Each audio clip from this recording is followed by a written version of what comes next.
Good morning, everyone.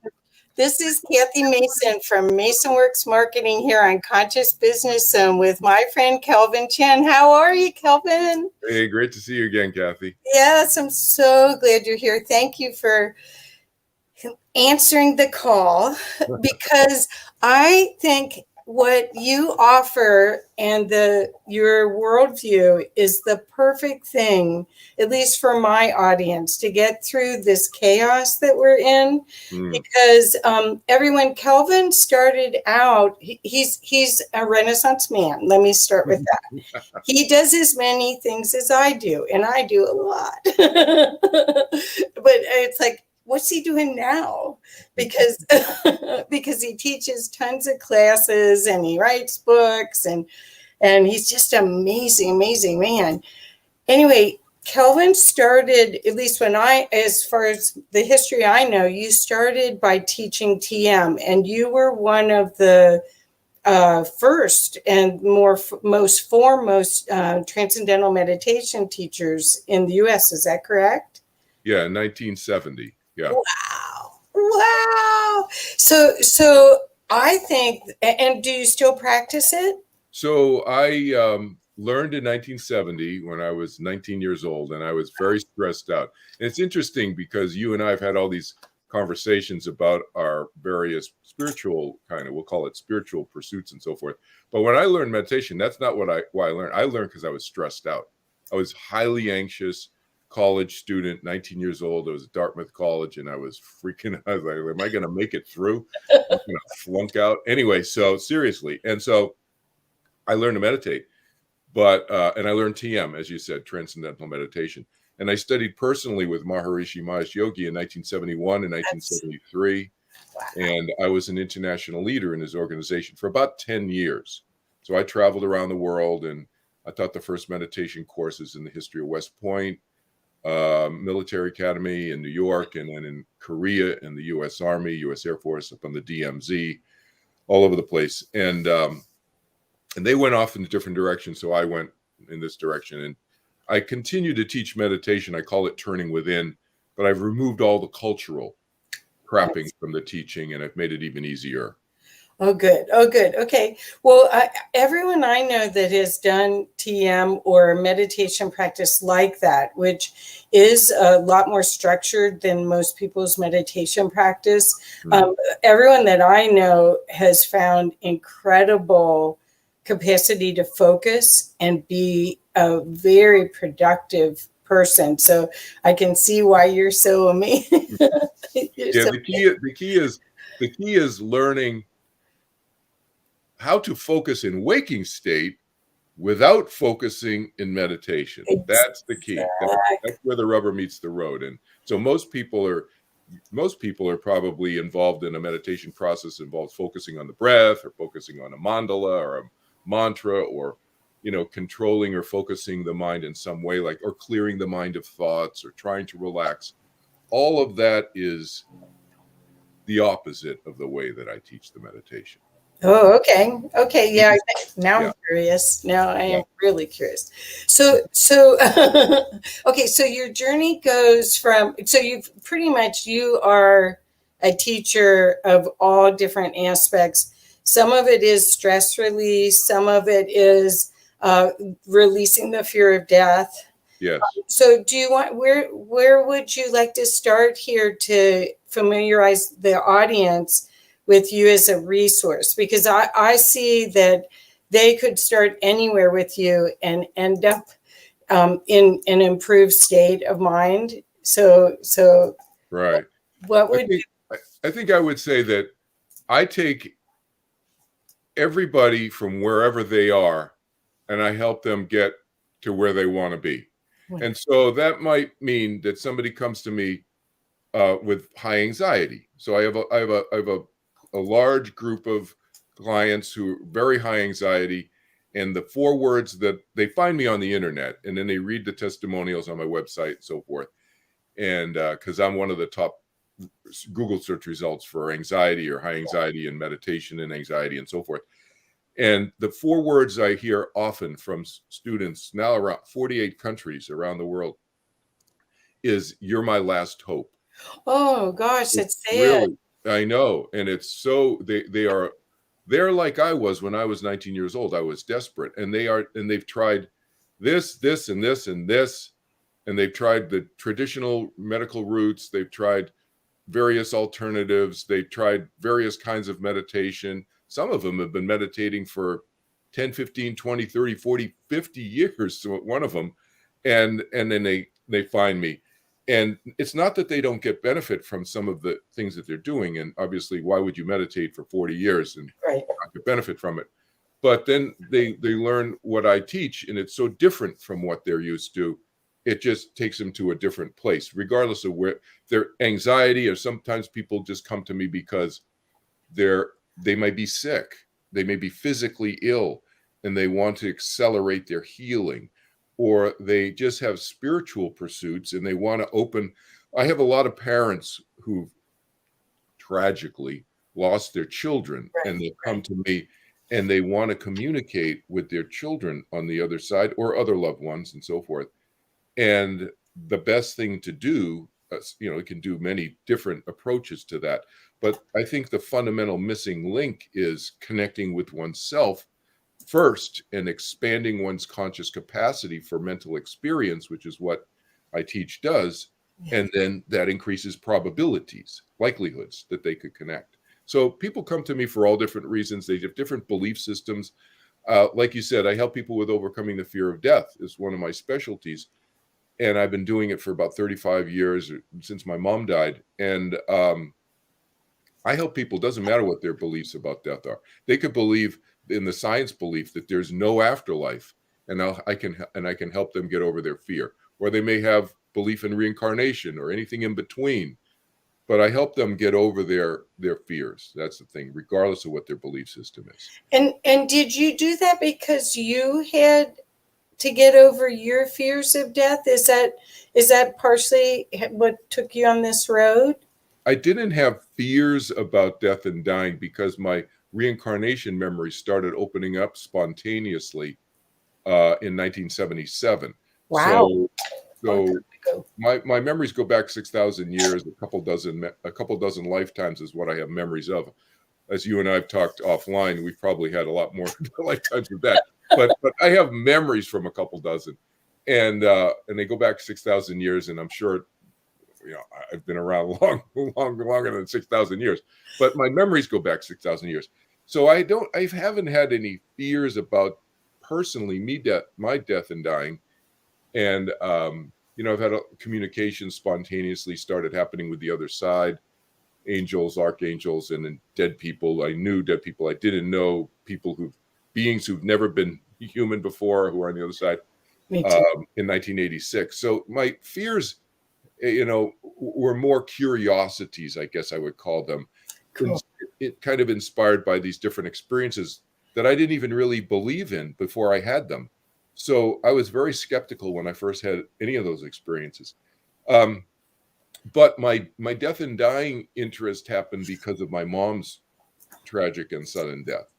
And I was fairly young, and she was like young, in her 50s, and vibrant and everything. And that's really what catapulted me into helping people that way. Yes, my father died when I was 21, and he was pretty much dead 4 years before. He barely made it to that time. And he was the youngest of 8, and only all of them died. It was like Aunt so-and-so's gone, Uncle so-and-so's gone. So I ended up in college starting to read reincarnation books, all sorts of stuff, because I couldn't figure out how you dealt with it. And I found myself, I would always, like if I was going for a trip, I'd try to get everything done in case I died. Mm. I don't know if you've ever had that kind of thing. It's like, well, I've got to make it neat and tidy in case I'm not coming back here. Don't want to leave a mess for someone else. So, yeah, no, I think that it's interesting how death shows up. But then when you're around the near-death experiencers and some of the research that's been done, you just get such a different viewpoint of it. In fact, most of the time it activates these tremendous gifts, like what your work and your experience with your mother activated more gifts for you. Yeah, it's interesting because when I started helping people after my mom died, combined that with some of my past life memories and so forth that had started opening up about 5-6 years earlier. um, I started remembering that I've been helping people with death and dying for thousands of years. So, it's like around 4,000 years is what my memory is like from ancient Egypt and so forth. And then a couple thousand years ago, again, in the Middle East, etc., in Judea and so forth. So, it's been something that I've been familiar with helping people with on a deep level, but hadn't remembered as Kelvin Chin until more recently for me, uh, 50 years ago, recently in terms of 6,000 years. But it's like Doing recent, the do the math as compared to what I say, like recent as compared to what. But yeah, and interesting, I had an NDE and I was 21 years old, Oh, almost drowned. But my NDE was really I'm going to talk about that at the IONS workshop that I'm teaching. My NDE was unusual. It wasn't your classic, in my first book here. This is my first book, Overcoming the Fear of Death. yes. You have this one. I got to send you my new one is this one. I can't wait. I got to send you the copy of my new one. Okay, I do want to hear about that. Why Yeah, you did that yeah. But the new one is Marcus Aurelius updated, book. I know. 21st Century Meditations on Living Life. And then my first one is Overcoming the Fear of Death. But in the first one, I talk about NDEs and explicitly talk about NDEs and how they fit in to our understanding about death and dying, or can fit in. In basically, I'm giving people data points. I'm not here to change people's beliefs. The 4 beliefs I talk about in here are not religious or cultural beliefs. They underlie all the religious and cultural beliefs. So, but the NDEs I talk about, there are classic NDEs that you and I know about. Mine was very different, and the reason it was very different, I realized in retrospect after like decades later, thinking about it. It was because I'd been meditating for 2 years before I had my NDE. And I mean this, Kathy. I think that in retrospect, had I not been meditating, I think my physical, biological body would have drowned. Ah, I think I would have died in the physical sense in that experience, because when I started going down in the ocean, it was in the ocean off of San Diego. I got pulled up by a rip current really fast, very far out all of a sudden. And I didn't even know what a rip was. But when I started going down, I see the water going like, the water level going away. And then I left my body for a split second. But I was not unfamiliar with the separation of mind and body, because I've been meditating for 2 years. I'd already been with Maharishi for like a month intense, all day, every day, like for a month, like in 1971. That was a year before. That was the summer before the summer I had this drowning, almost drowning. And so I was steeped in the steeped in the sense of familiar with the experience of my mind being separate from my body. So when my mind left, it wasn't like most people who've never had that experience. right. It wasn't shocking. NDE, they go, whoa, and they're in this kind of like, this almost blissful, like this, like, whoa, I feel so free now. I'd had that like every day for like 2 years. So if I had been in that whoa state, the body's still going down. By the time I kind of realized what's going on, and that I could go back into my body, I probably would have been 20, 30 feet down, seriously, and I would not have been able to get back up. But I popped back into my body, realizing what had happened, and I struggled the 4 feet or whatever it was to get to the surface because I was exhausted. That's why I was going down in the first place. And I just decided, I take your time. All I remember, that's the thought I remember, is just don't rush, because I was rushing, I was panicking, and I was trying to swim in, and I got so exhausted swimming against the rip current that I started going down. But the meditation saved my life. Yes. Wow. So Yeah. everything's in perfect in divine order. That's the way I look at it. Yeah. I think it's interesting because there's so many people like me that are out there that are also really interested in all of this, that have been out of their body most of their lives. Mm. Somehow that they didn't get the memo that the party's inside this suit. Yeah. And so I think either that, or they had childhood trauma, or you look at the PTSD people. A lot of people, their souls barely connected to their body, and that's what I think this whole period of time is, that people are reconnecting. The opportunity now in 2021 and beyond is to really embody and embrace the consciousness that can fill this vessel and work from here. And that's what you do. You naturally do that. Yeah. And that's so. Do you help other people do that as well? Do which part? Embody and basically, well, first of all, you're validating and helping, shepherding people to a new understanding. That's the Yeah. way I see what you do. So it's not like little grasshopper and you're the professor and they're Right. the lowly student. It's not like that. You're more like a shepherd, Yes. the guru, what do you call it, Sherpa, the Yeah. guide. Yeah. But do you find that that's part of it, is integrating soul, body? Yes. Absolutely. Yes. So first of all, yeah, I'm a Sherpa. That's a great thing. That's a great way of saying. I never thought about it that way.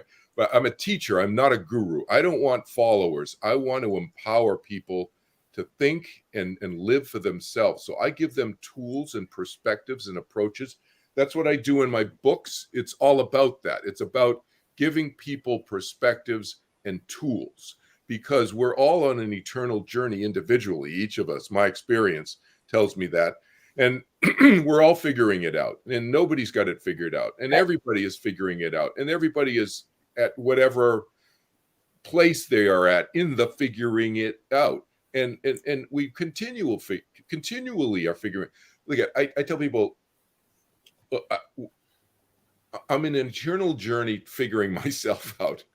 How can I judge other people where they're at when I can't? I'm figuring myself out for eternity. I am my own set of work. I got my own work done.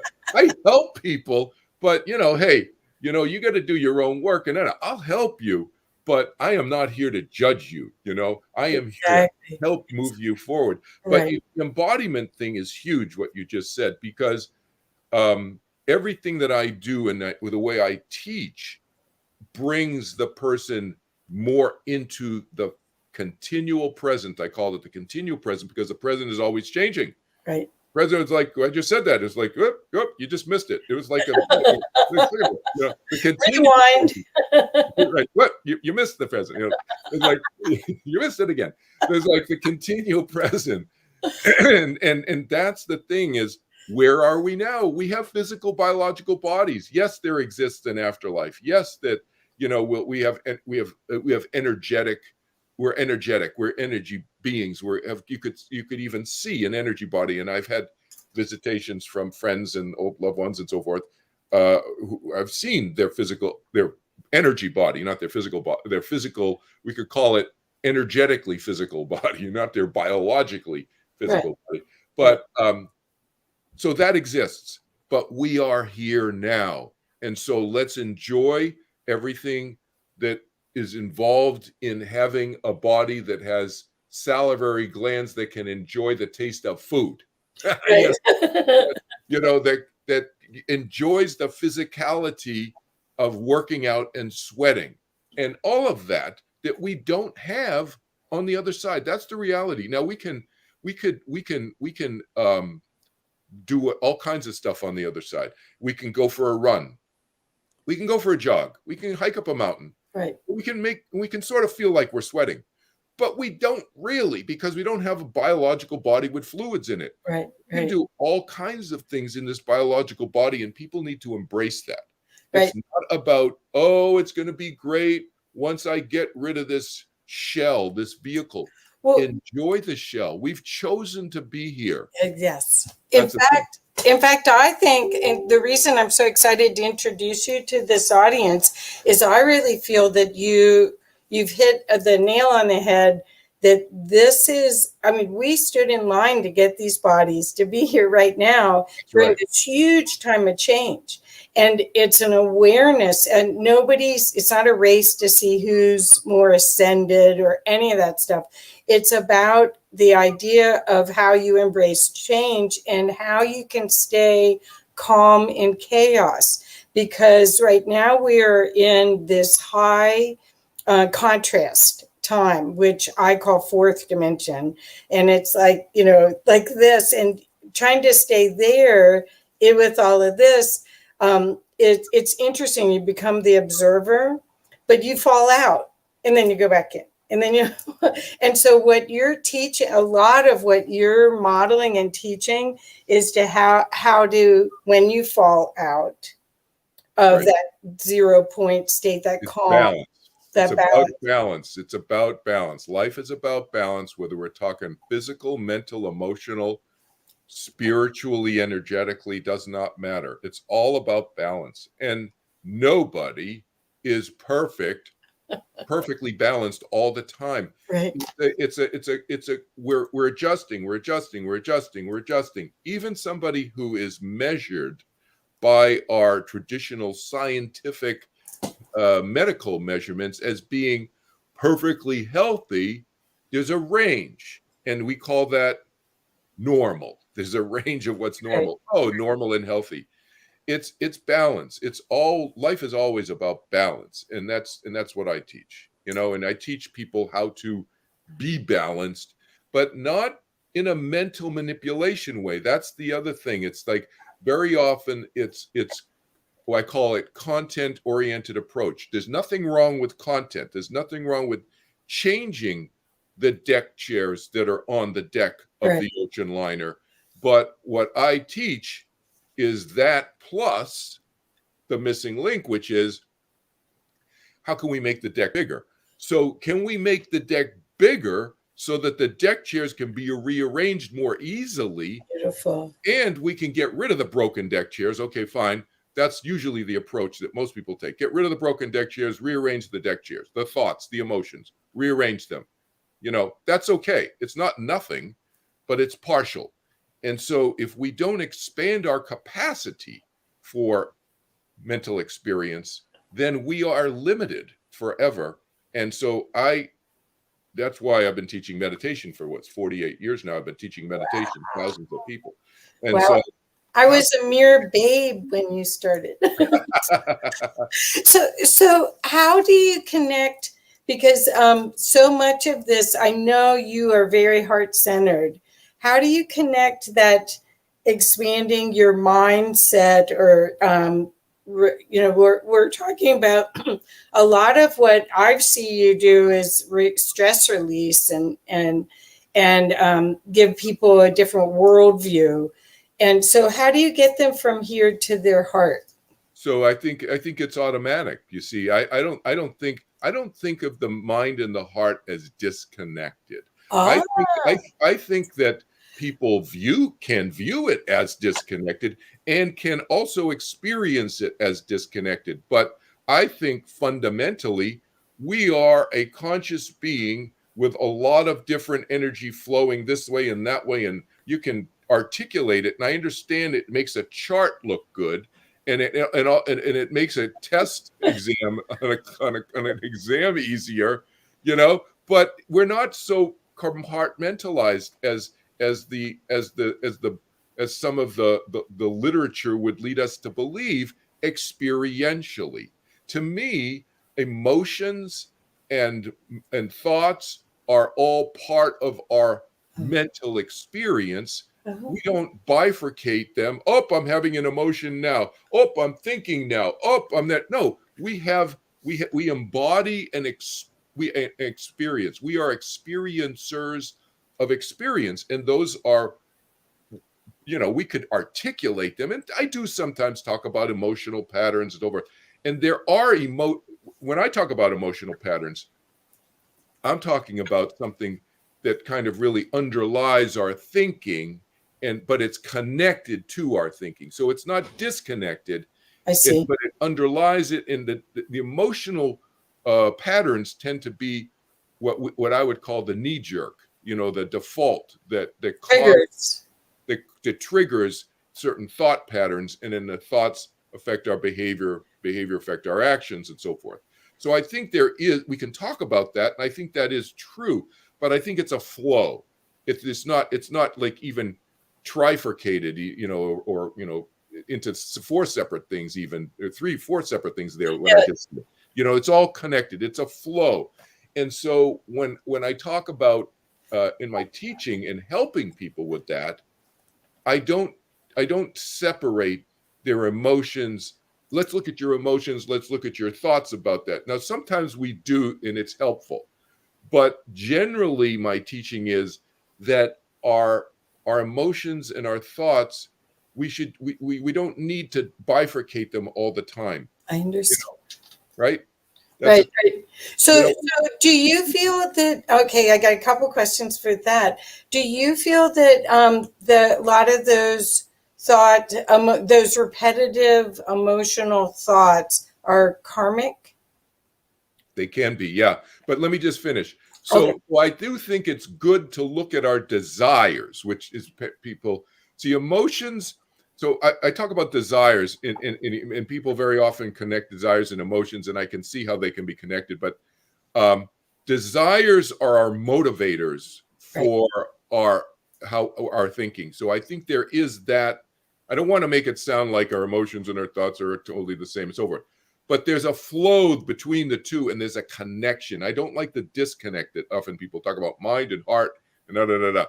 And so to your question is, when I work with people, what I find is that they automatically get the connection in the way that you're talking about between mind and heart is an automatic thing when I work with them. Okay.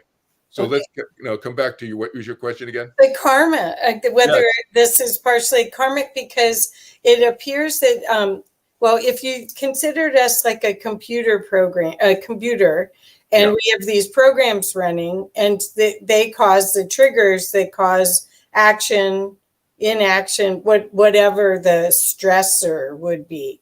And so a lot of times it seems like that may have been a desire for your soul to learn in this lifetime, versus sometimes it's from an environmental.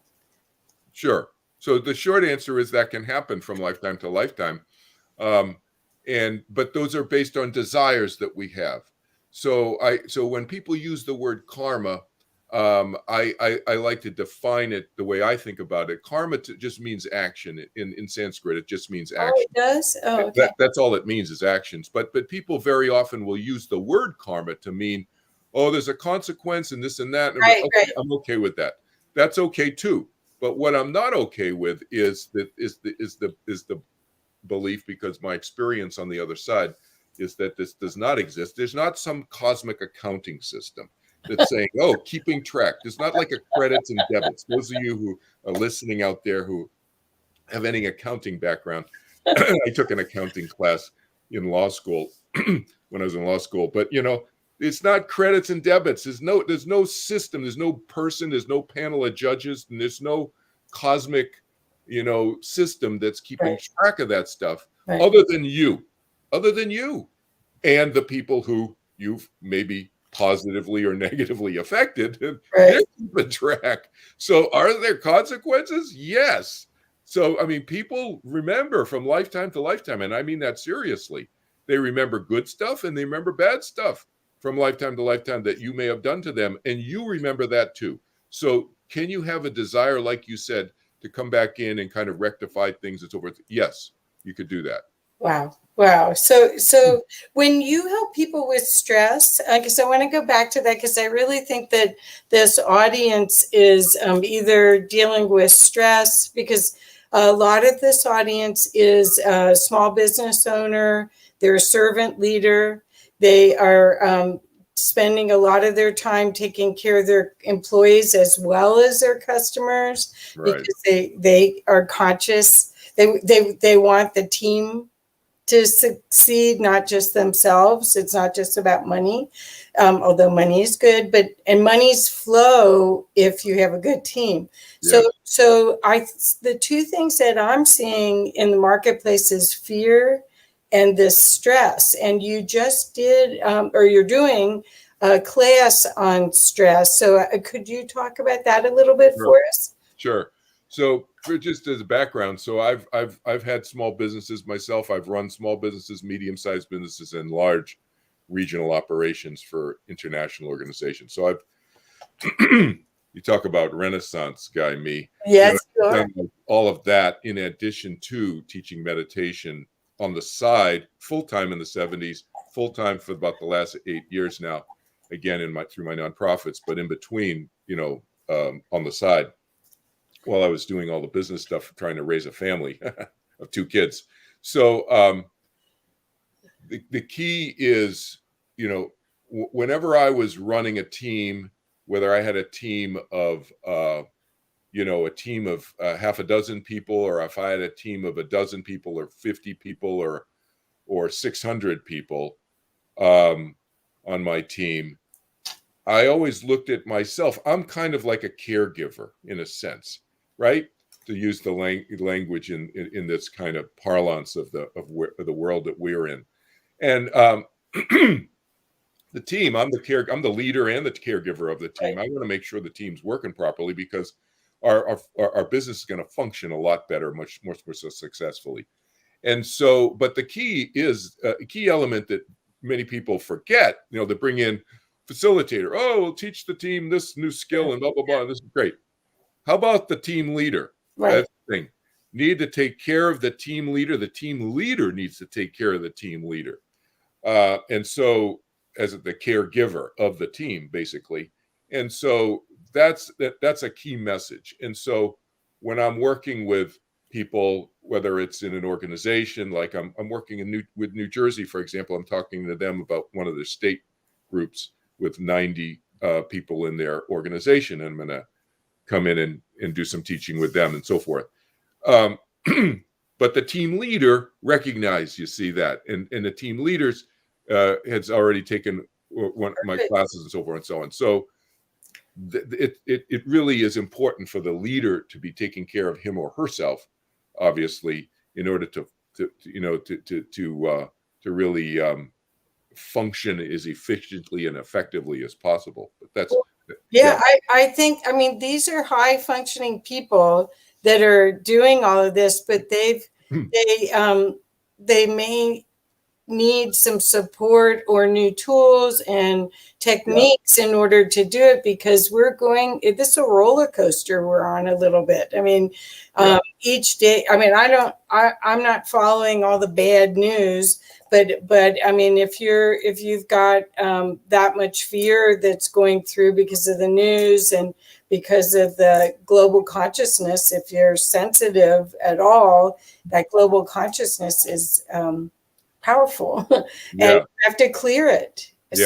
So the way I work with that is, let's define fear first. Okay. Fear is the emotion caused by the anticipation of unhappiness.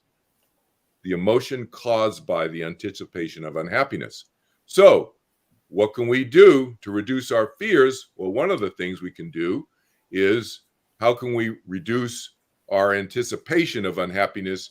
How can we do that? We can increase our strength within ourselves. We go within. That's why I call the meditation technique, I call it turning within. But all of the work that I do is a form of turning within. Even my books, that are obviously books, they're written material. And then as an audio book, I do the audio book, the narration of the first book, and there's ebooks and so forth. But there's written material. And so they're turning within still. The ideas are turning within. So we strengthen ourselves from within. Either it's content oriented or experientially through the meditation. Perfect. We strengthen ourselves from within. And what does that do? A couple of things. Number one, it's going to balance out our cortisol and adrenaline and our lactic acid and our copper levels and everything else, 40 to 60 other different hormones and chemicals that are out of whack because the fight or flight gets turned on too much, right? When we get anxious, we're fearful, the fight or flight turns on. Well, that imbalances our brain and our blood chemistry. So we need to balance that. So I know that what I teach does that because I was a test subject in the first medical studies done in the United States on meditation in 1971, 1972. It was published in the Journal of American Medical Association, and for if anybody's listening in the UK, it was published in the Lancet and so forth. It was a cover story, Scientific American magazine. And they took blood samples before, during, and after, and you could see, cortisol, lactic acid, those are the ones I remember. I can't remember what else they were measuring, but they just, well, look at that, it balanced out. So that's one part of the getting rid of the fear and the anxiety, is the balancing of the chemistry. The other is, I've alluded to this earlier, is expanding the conscious capacity of the mind. Now, what does that mean? It sounds so abstract. Here's an analogy that I've borrowed from a psychology professor who was at the University of Houston in Texas, in the United States, teaching a psychology class to one of my students who shared this with me. One of my meditation students was a PhD candidate in this professor's class. And the professor said, most of you students here, you incorrectly think your mind is very limited. And he said, think of the biggest football stadium, Wembley in London, or in his case, the Houston Astrodome in Houston, Texas, okay, which was a big deal because it was enclosed. It had a roof. You could air condition it in Houston, Texas. People don't know. Very, very humid, hot and humid. Right. Yeah. Big deal. 1965, I think. And he said, it was built. He said, imagine yourself in there alone at night. There's nobody in there. It's pitch black. And there's this little 8-inch plastic bucket, like 16 centimeter, little 8-inch plastic bucket sitting in the middle of the football field. You can hardly see it because, it's like 90,000 seats and you're way up in the stadium and you could just barely see it. But there's this little desk lamp over it. That's why you can see it. And there's about 10 ping pong balls bouncing in and out of it. That's like your thoughts and emotions, he said. You incorrectly think, you students, all of you students in this room here, you incorrectly think that's your mind. No, that's part of your mind. But your mind is this huge football stadium. You just don't know because the lights aren't turned on. That's where he ended it. And now I've taken his analogy and I said, that's what I teach people to do. Turn the light switches on. Perfect. And then what results do you see people are they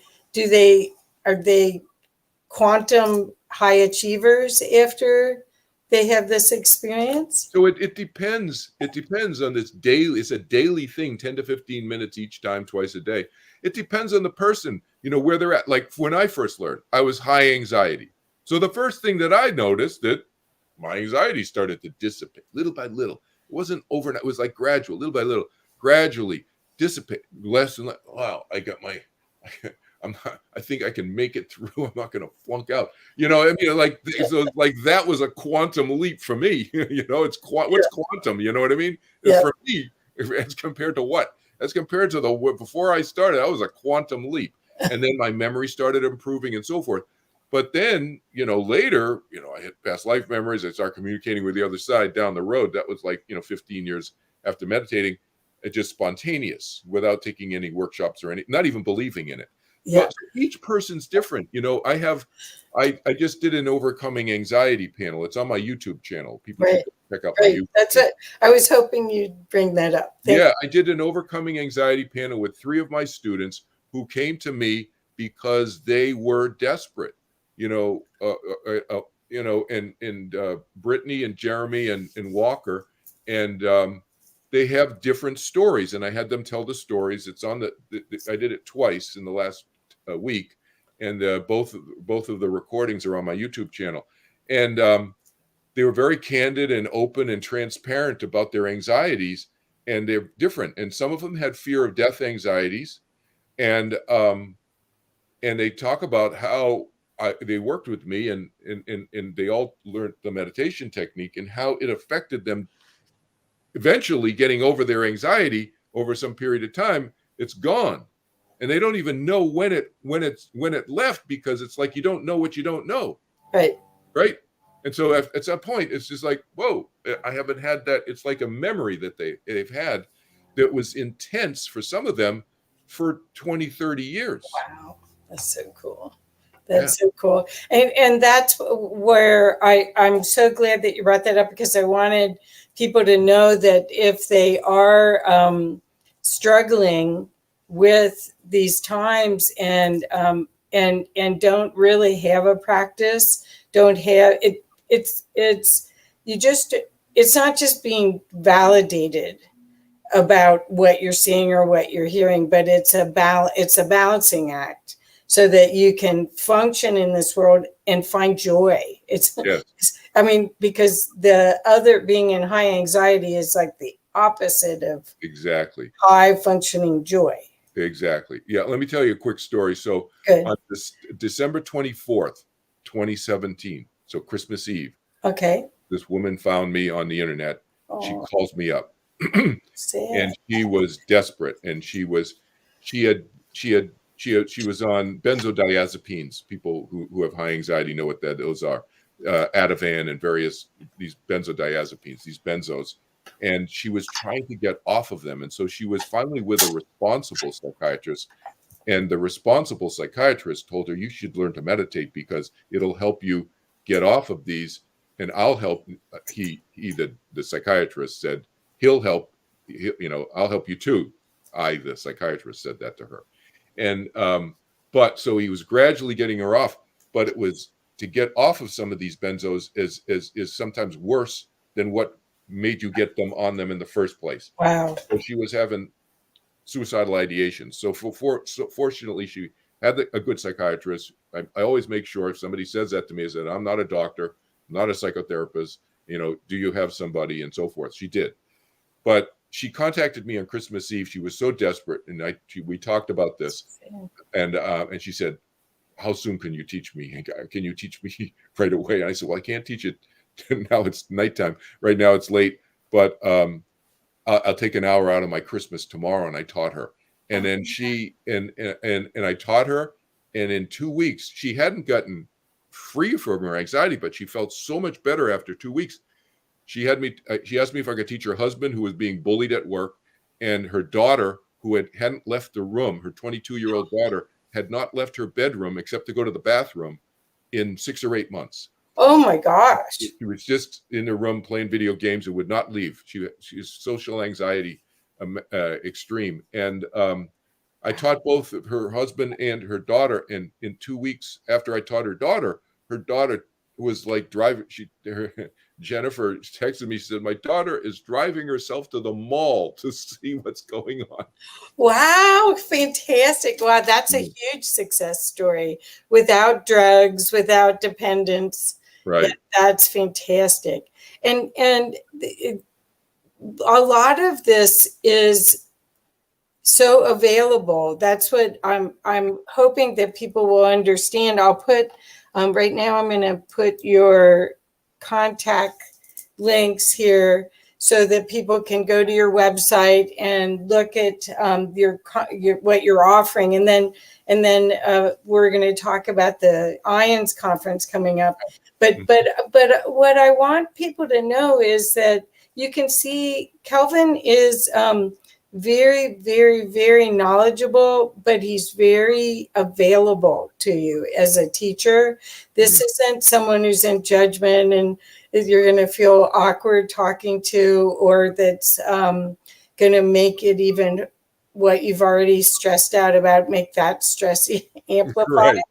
This is really a way for you to have peace without having to use substances, which I think a lot of people, since everything's legal now, a lot of people are just doing that, which, that's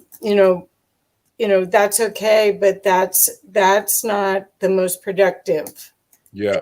I mean, I don't judge people in terms of the choices they make. That's between them and themselves. Right. But if they want help in a natural way, they'll find me and I work with them, and and I help people regardless. Like you said, doesn't matter. Well, it's their parasympathetic system is off. That's right. So, the missing link. I tell people this: look, if sleeping and dreaming were enough, nobody'd be stressed out. And everybody is. 8 billion people on the planet are various levels. Now, not everybody has high anxiety or not having panic attacks, but everybody has various levels of stress because dreaming and sleeping are insufficient. We need to learn how to turn on the parasympathetic, which is the medical term for the opposite of the fight or flight switch. There's an equally automatic opposite switch in the nervous system. That's the parasympathetic switch. And essentially, that's what I teach people how to do in a very easy, accessible way. It's not, there's no focusing of the mind, no clearing of the mind, none of that, no focusing on the breath, no controlling, none of that. And it's very easy. And because it's so easy, you don't have to do the technique very long. You don't have to meditate for half an hour, 2 hours, 10, 15 minutes each time, twice a day. That's all. And then in my students, their lives who are in acute situations, they just turn around. You know? Isn't that fabulous? I think everyone should know how to do this. And I would think that anyone would be so lucky to be able to be in one of your classes. Now, on this thread, we've got video conference series. Could you mention that a little bit too? Sure, yeah. So I also, in addition to teaching meditation, I help people with fear of death issues, and I help people learn more about what the afterlife is as well. And so I have an afterlife series that I teach, and it's a 6-part series, about 2 hours each. I try to keep it to 2 hours. Something this last class, they wanted to keep going. I said, okay, let's save the questions for the next class, because I'll talk for an hour, and the Q&A will go for an hour, sometimes an hour and a half afterwards. Wow. So I talk about what it's like on the other side, and I talk about reincarnation, and I talk about, is there any punishment? What about karma and dharma? Where did those ideas come from? Right. And where does that fit into the mix? And what continues after we biologically die, and over the millennia, what continues, and so forth? And can we come back? And if we choose to come back, how can we come back? And what about soul plans? And so all of this. So there's a 6-part series every other weekend. And I'm doing it on a Saturday now. And if people are interested, they could still sign up and join.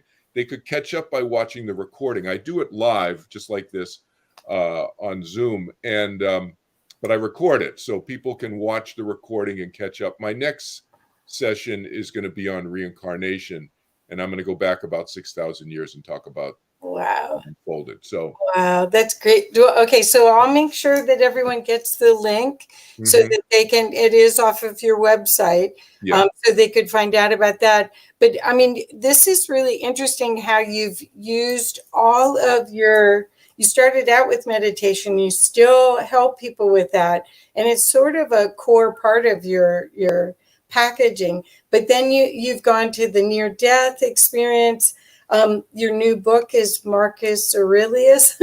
Yeah, and I'm talking my latest talk that I'm actually going to start doing, and I have started doing. I've done it a number of times already. Is some topics out of the book. This book is a collection of 67 essays that I've written about all different subjects, emotions, life principles. There's a chapter on meditation here, and the longest chapter is on the spiritual. And there's different topics: friendship, happiness, balance, ego, grieving, sex and spirituality, self-interest, attachment and illusion, destiny, free will, the meaning of life, and so forth. And so I talk about a lot of different topics, but I've created a talk on forgiveness and love and other confusing life issues. That's the title of my talk: Forgiveness and Love and Other Confusing Life Issues. And I'm giving that talk. I've already given it on Zoom a couple times, but I'm going to be traveling now that I've gotten vaccinated and all this other stuff. I'm traveling to, I'm giving that talk in New Hampshire, Boston, Massachusetts, Norwood, where I grew up in Massachusetts. Oh, that's cool. I'm speaking there, and New York City and New Jersey. That's one trip I'm doing in September, and then I'm going back to New Jersey and Pennsylvania in October. So I'm doing that and talking about my meditation as well. But that particular talk, forgiveness and love and other confusing life issues, some of the topics out of this new book. Oh, that's great. That's great. Because so many of his sayings are so profound. I mean, I still am amazed. Well, when you look at Seneca, Plato, Right. Marcus Aurelius, it's like, have we really not evolved more than that?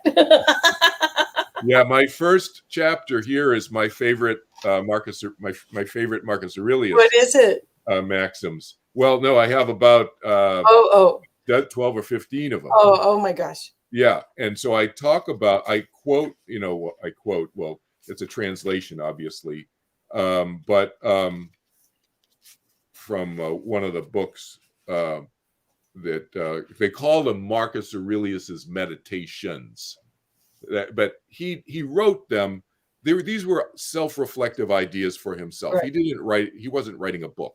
And in the same way, I say this in my introduction here, I wrote this book not thinking I was going to write this book. There's 67 essays, and they're just a collection. And somebody said, "Hey, you should put that together in a book." I said, "Oh, that's an idea." Anyway, but in the same way, he wrote those in the 2nd century. Those people who don't know who Marcus Aurelius was, he was a 2nd century Roman emperor. He was considered maybe the last of the quote unquote good emperors, they call it, the Pax Romana. But he was primarily a philosopher, and he viewed himself as a philosopher first and as an emperor second. I mean, he ruled about 20 to 25% of the world's population were under his rule as a Roman emperor. But I quote some of some of his maxims here, and then I have my comment about the maxims. Oh, good. Okay, yeah, I can't wait to read that. Yeah, because I have to say, I mean, most of the things, the philosophy and the values of what is contained in most of his work is perfect for now. It really is amazing. right. Yeah. And that's why I thought the timing of this book perfect. Yeah, I have a sequel to this book. Those people who've read this book are going, "Well, where's that one that you talk about?" This is like, and so I stuck this one in between because of what you just said. It just seemed like the timing for this in the COVID situation and so forth and so blah blah blah blah.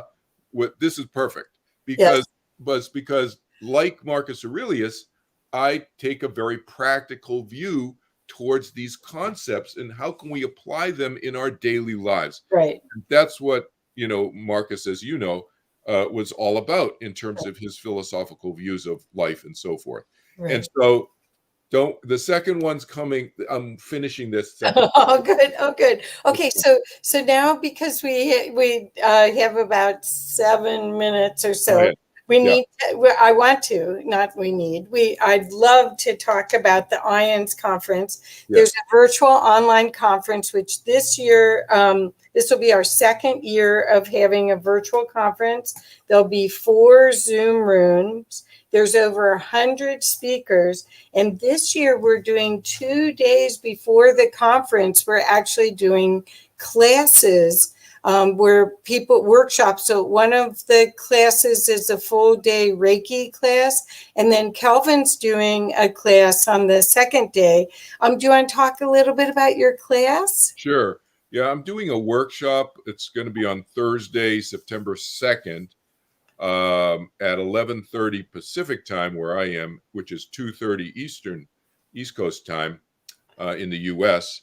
And those of our friends in Europe can do the time zone math. But my workshop, my 2-hour workshop is going to be, the title of it is NDEs, which people know stands for near-death experiences. Yes. NDEs, opening us to past life experiences that enlighten our present and future.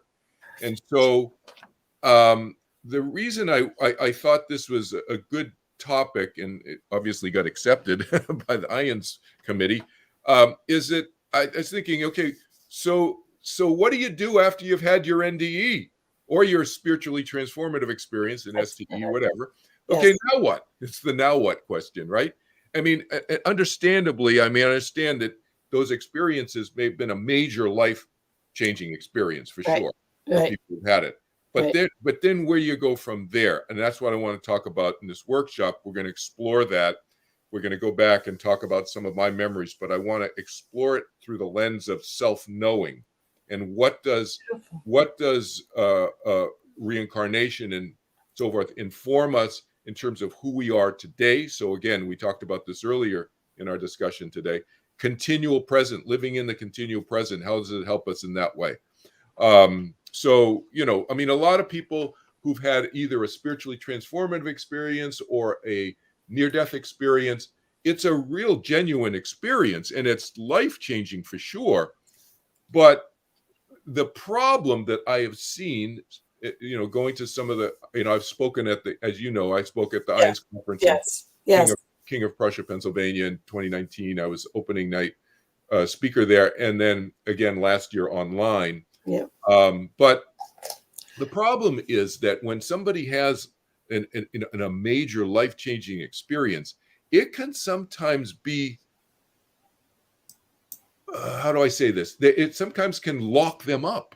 Right. Can lock them up and limit them because everything is always about that experience. And I get it because I've had experiences, as you can know, but if we don't get locked up by them, who knows what other vistas of experiences one could open up. And so that's the perspective I'm taking in this workshop. So do you feel that everything's in divine order and that these experiences are the gift, the next plateau that you may have actually set it up before you came into physical to have that near-death experience and then use it to discover your past? So that's what you might mean by divine order. Yeah. Yeah. It's like I call that, I use my language, I call this, is part of my soul plan or is it not part of my soul plan? Right. That's the way I use language I would use. But yeah, it could be and it might not be. It's like, so in other words, it could be part of my soul plan, what you just said, but it might not be. It could have been just because I happened to meet this girl at registration who I don't even know, and she was not part of the soul plan. And then I just happened to meet her and run into her and said, "Hey, you want to go swimming?" So, that kind of stuff happens in life all the time too. But yes, we can set up a soul plan if we want to on the other side. And so some things can be sort of planned out. But the point is that there's always free will operating, whether it's my free will or other people's free will minds operating, that may affect even if I do have a soul plan. So we can't control everybody else's minds. That's what free will means. But you learn to trust because you figured out a way to trust. Well, that's a whole other issue. That's a good point. Well, so now that I've kind of navigated myself through paying attention to this stuff, we'll just call it stuff, for the last 50 years. And I trust, I trust, like, I need to leave the house now because I don't know why, but I need to get going now. Okay, I can do the dishes later. That kind of stuff, Yeah. And so I trust that because whether it's whether it's me tuning into traffic, me, when I say me, not the 8-inch plastic bucket part of me that's consciously, but this larger sense of me that maybe that's still part of me. Okay. Right. But I'm listening because that part of me is communicating with the conscious 8-inch plastic bucket part of me that's saying, I could do the dishes or not do the dishes. Now, I'm just they got soapy and nobody's going to be crawling in there to eat stuff because, no bugs or anything. Yeah, don't worry about that later. I'm just going to worry about that later. It's going to be fine. I need to get going and get into the traffic and then get going. So that, to me, now there's that aspect of me tuning into something that's not conscious, that's just informational. I call it the superhighway of information. Okay. Perfect. Right. Or am I tuning in? And sometimes I'm aware of this, and sometimes I'm not aware that somebody's whispering to me on the other side saying, "Hey, you really got to get going now," because, So sometimes it's conscious entity, a mind. One of my friends on the other side that I have tons of, who's just going, Kelvin, or it's just me tapping in to some inanimate source of information, right? Wow. Yeah, yeah. And we could talk. We'll have to do this again because we could talk a whole bunch. I do think that the release of stress and fear is a huge, huge gift that you offer to people. And I hope from this conversation that they'll look you up. I'll put your website again is kelvinchin.org because he is a nonprofit, a foundation now. And then also the virtual conference.ions.org is September 1st through 5th this year. And it is our second year of doing this online. And it was very successful last year. So I know it'll be fantastic this year.